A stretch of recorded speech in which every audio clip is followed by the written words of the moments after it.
اعوذ باللہ من الشیطان اللعین الرجیم بسم اللہ الرحمن الرحیم الحمد للہ الذی جعلنا من المتمسکین بولایت امیر المؤمنین علی ابن ابی طالب علیہ الصلاۃ والسلام اللہم صلی علی محمد بسم اللہ الرحمن الرحیم یا ایھا الذین آمنوا کتب علیکم الصیام کما کتب علی الذین من قبلکم لعلکم تتقون۔ سمانہ آفتاب میموریل فاؤنڈیشن کے زیر انتظام تفاسیر قرآن کی مجالس عزا کا سلسلہ آج 2 رمضان المبارک ہے، اور آج انشاءاللہ اس سلسلے کی دوسری تقریب آپ سبھی حضرات سماعت فرمائیں گے۔ رمضان المبارک کا مہینہ برکتوں کا مہینہ ہے، رحمتوں کا مہینہ، کرامتوں کا مہینہ، شرافتوں کا مہینہ ہے۔ یہ وہ مہینہ ہے کہ جس میں انسان کا سانس لینا بھی تسبیح کے برابر ہے، عبادت ہے۔ اسی سلسلے کے قیام کے لیے حضرت علامہ ڈاکٹر ماجد رضا عابدی مسلسل کئی برس سے تفاسیر قرآن سے خطاب فرما رہے ہیں، اور اس برس بھی تفسیر قرآن کے حوالے سے جس عنوان پر علامہ صاحب گفتگو فرما رہے ہیں وہ ہے قرآن اور عصر حاضر۔ تعلیمات قرآن کے حوالے سے علامہ صاحب بڑے بصیرت افروز خطاب فرما رہے ہیں کہ ان حالات میں جو آج کل پورے عالم اسلام کو اور پورے عالم انسانیت کو درپیش ہیں، جس مشکلات میں عالم اسلام اور عالم انسانیت اس وقت موجود ہے، اس کا حل بھی علامہ صاحب مسلسل اپنی تقاریر میں بیان فرما رہے ہیں، اور آج بھی انشاءاللہ اس سلسلے کی دوسری تقریر ہوگی جس سے علامہ صاحب خطاب فرمائیں گے۔ میں آغاز میں صرف 4 مصرے پڑھ رہا ہوں، اور یہ بیان کرنا چاہتا ہوں کہ ان مجالس کا مقصد کیا ہے، ہم یہاں کیوں جمع ہو رہے ہیں اور یہ مجالس کیوں ہو رہی ہیں۔ اس لیے کہ دیکھیے کائنات عالم میں واحد ذکر ہے، ذکر محمد و آل محمد علیہ السلام، کہ جسے پروردگار عالم نے شفا بنا کر نازل فرمایا، یا پروردگار عالم نے قرآن کے لیے کہا کہ ہم نے قرآن کو شفا بنا کر نازل کیا ہے اس زمین پر۔ قرآن خود کہہ رہا ہے بسم اللہ الرحمن الرحیم وَنُنَزِّلُ مِنَ الْقُرْآنِ مَا هُوَ شِفَاءٌ وَرَحْمَةٌ لِّلْمُؤْمِنِينَ وَلَا يَزِيدُ الظَّالِمِينَ إِلَّا خَسَارًا۔ یہ قرآن ہم نے اس لیے اتارا تاکہ یہ شفا بن جائے، کہ ان کے لیے ساری انسانیت کے لیے شفا نہیں ہے، قرآن صرف اور صرف شفا ہے، مومنین کے لیے شفا ہے، منافقین کے لیے شفا نہیں۔ قرآن کو شفا بلایا مومنین کے لیے، منافقین کے لیے نہیں۔ اسی طریقے سے ذکر محمد و آل محمد شفا ہے مومنین کے لیے، منافقین کے لیے نہیں۔ یا قرآن شفا ہے یا ذکر محمد و آل محمد شفا ہے۔ اسی بات کو خاطر میں رکھتے ہوئے ہم نے یہ منبر سجایا ہے، یہ علم سجائے ہیں، اور یہ مجلس کا اہتمام کیا ہے تاکہ ہم دنیا کو بتائیں کہ ہمارے دونوں ہاتھ جو ہیں وہ بھرے ہوئے ہیں، خالی نہیں ہے۔ ہمارے ایک ہاتھ میں قرآن ہے اور ایک ہاتھ میں ذکر محمد و آل محمد۔ اسی کی تبلیغ مسلسل حضرت علامہ ماجد رضا عابدی صاحب جو ہے وہ مسلسل بیان فرما رہے ہیں۔ 27 رجب سے جس دن سے پاکستان کے حالات ان حالت میں پہنچے کہ مساجد میں پابندی ہے، امام بارگاہوں میں پابندی ہے، اور سوشل ڈسٹینس جو ہے وہ پابند کر دیا گیا ہے لوگوں کو کہ وہ ایک دوسرے سے دور رہیں، لیکن مسلسل ہم نے جو ہے ذکر آل محمد سے اپنے آپ کو قریب رکھا ہے، اس لیے کہ ہم یہ سمجھتے ہیں کہ اگر ہمیں کہیں سے شفا ملے گی، کہیں سے نجات ملے گی، کہیں سے حیات ملے گی، تو وہ صرف اور صرف یا قرآن سے یا اہل بیت علیہ السلام سے۔ میں 4 مصرے اسی حوالے سے پیش کر دیتا ہوں کہ مقصد کیا ہے ان مجالس کا، ان تفاسیر کا مقصد کیا ہے۔ علامہ صاحب جو مسلسل خطاب کر رہے ہیں، اور جہاں کہیں بھی ذکر آل محمد کیا جاتا ہے اس کا مقصد کیا ہے، وہ ان 4 مصروں میں بیان کر کے میں منبر چھوڑ رہا ہوں کہ بلند لفظوں کا معیار کرنے آئے ہیں۔ دیکھیں منبر پہ آنے کا مقصد کیا ہے۔ ہمارے علماء، خطبہ، ذاکرین عظام جو منبر پہ آ رہے ہیں، جو پیغامات دے رہے ہیں، ان کا مقصد کیا ہے، ہم چاہتے کیا ہیں۔ ان 4 مصروں میں بیان کر رہا ہوں کہ بلند لفظوں کا معیار کرنے آئے ہیں، علی کے لہجے میں گفتار کرنے آئے ہیں۔ بلند لفظوں کا معیار کرنے آئے ہیں، علی کے لہجے میں گفتار کرنے آئے ہیں۔ جو کر رہے ہیں سیاست حسینیت کے خلاف، جو کر رہے ہیں سیاست حسینیت کے خلاف، ہم ایسے ذہنوں کو بیمار کر رہے ہیں۔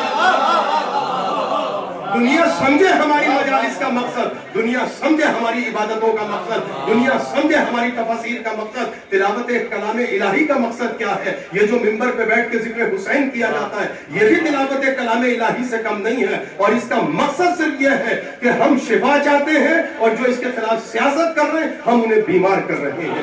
انہی جملات کے ساتھ میں درخواست گزار ہوں خطیب عالم اسلام، مفسر قرآن، محقق، ادیب، مرثیہ گو شاعر حضرت علامہ ڈاکٹر ماجد رضا عابدی مدظ اللہ علیہ سے کہ وہ آج کی اس دوسری نشست سے خطاب فرمائیں۔ بر محمد و آل محمد صلوات۔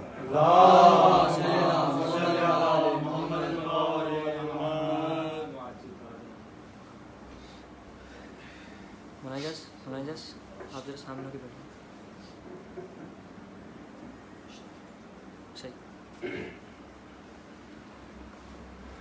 جملہ ارواح المؤمنین مومنات کے لیے ایک سورہ فاتحہ تلاوت فرما۔ بسم اللہ الرحمن الرحیم، الحمدللہ رب العالمین، الرحمن الرحیم، مالک یوم الدین، ایاک نعبد و ایاک نستعین، اهدنا الصراط المستقیم، صراط الذین انعمت علیہم غیر المغضوب علیہم ولا الضالین۔ اللهم صل على محمد وعلى محمد۔ اعوذ باللہ السمیع العلیم من الشیطان اللعین الرجیم، بسم اللہ الرحمن الرحیم، الحمد للہ المعروف من غیر رؤیت والخالق من غیر ربیت، الذي لم يزل قائما دائما إذ لا سماء ذات أبراج ولا ليل داج ولا بحر ساج ولا أرض ذات مهاد ولا خلق ذو اعتماد، والصلاة والسلام والتحية والإكرام على نبي الرحمة وخازن المغفرة وقائد الخير والبركة ومنقذ العباد من الهلكة، سيدنا ومولانا أبي القاسم محمد،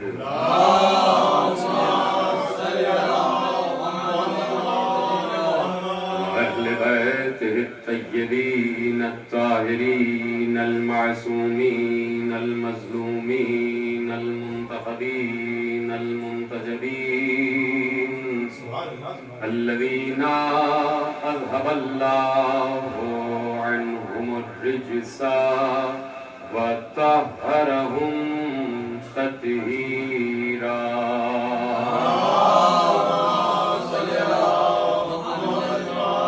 أما بعد فقد قال الله سبحانه وتعالى في محكم كتابه المجيد وفرقانه الحميد وقوله الحق، بسم الله الرحمن الرحيم، تبارك الذي نزل الفرقان على عبده ليكون للعالمين نذيرا۔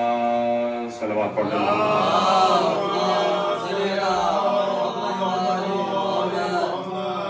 مجالس تفسیر قرآن کا سلسلہ جاری اور ساری ہے۔